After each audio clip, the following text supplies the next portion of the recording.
সুস্বাদু মিষ্টান্ন বানাতে চান, এইভাবে বানিয়ে ফেলুন গুড়ের ও চিনি দিয়ে।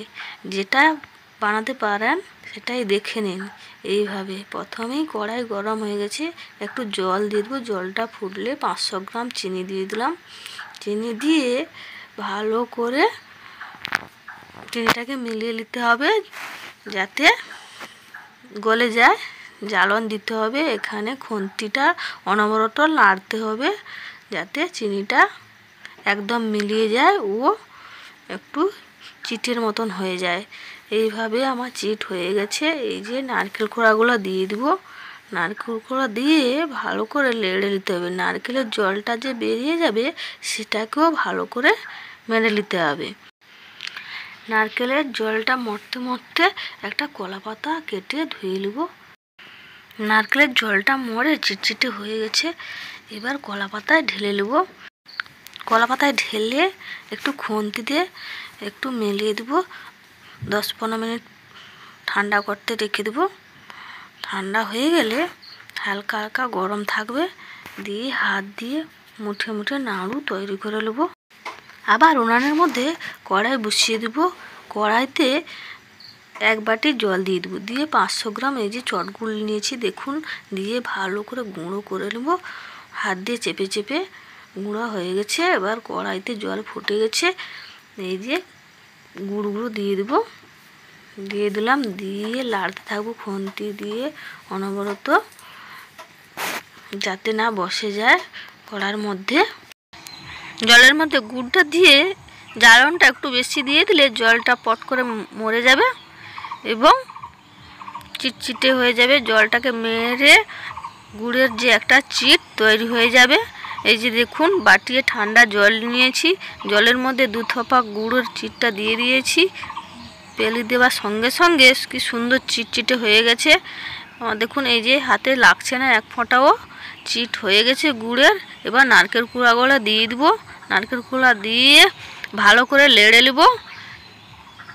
নেড়ে করে ভালো মতন নারকেল কুড়াও মিশে যাবে, না লাড়লে নিচে বসে যাবে।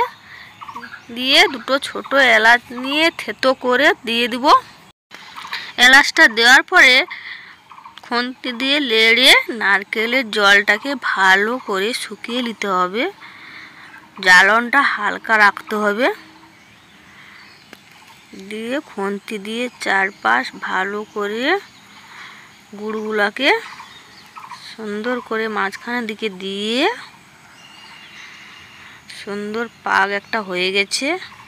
এবার নিয়ে নেব কলা পাতার মধ্যে এক সাইডে নারকেলের চিনির পাক করা ও আর এক সাইডে গুড় ও নারকেলের পাকটাকে পাতার আর এক সাইডে ঢেলে নেব। নারকেল ও চিনির পাকটা ঠান্ডা হয়ে গেছে, এবার হালকা হাতে চেপে চেপে নারকেলের নাড়ু তৈরি করে নেব। সবগুলোকে এইভাবে করে আবার একটু হাত ঠান্ডা জলে জেঁকে ভালো করে গোল করে নিতে হবে। সবগুলো হওয়ার পরে সেটাকে আবার ঘুরে আর একবার করে মুঠি দিলে সুন্দরভাবে গোল গোল হয়ে যাবে। দিলে নারকেলের নাড়ুও তৈরি হয়ে যাবে। সুন্দর দেখুন সাদা ধপধপে, কি সুন্দর, খেতেও দারুণ লাগবে, দেখতেও ভালো লাগবে। এইভাবে সবগুলো আমি নাড়ু তৈরি করে নিয়েছি। এবার আর একটি পাত্রে এই নাড়ুগুলো তুলে নিব। চিনির নাড়ুগুলো ওই পাত্রে সবগুলোকে নিয়ে এই যে আমার যা এসেছে 2 যা মিলে গুড়ের নাড়ুগুলো এইভাবে হাত দিয়ে গোল গোল করে সুন্দর করে পাতায় রেখে দেবো। পাতায় রাখার পরে পাত্রে আবার হাত দিয়ে গোল করে রেখে দেব। ঠান্ডা হয়ে গেলে ওগুলো সুন্দর জলজলিয়া ভাব থাকবে না, শুকলা শুকলা হয়ে যাবে। এইভাবে গুড়ের মিষ্টি হয়ে গেছে আর চিনির মিষ্টিগুলোও হয়ে গেছে। গুড়ের মিষ্টিটা কিন্তু খুবই দারুণ ও সুস্বাদু লাগবে। আপনারা দেখুন, বাড়িতে বানান। ভিডিওটি ভালো লাগলে লাইক, শেয়ার, সাবস্ক্রাইব করুন এবং কমেন্টে জানান কেমন হয়েছে।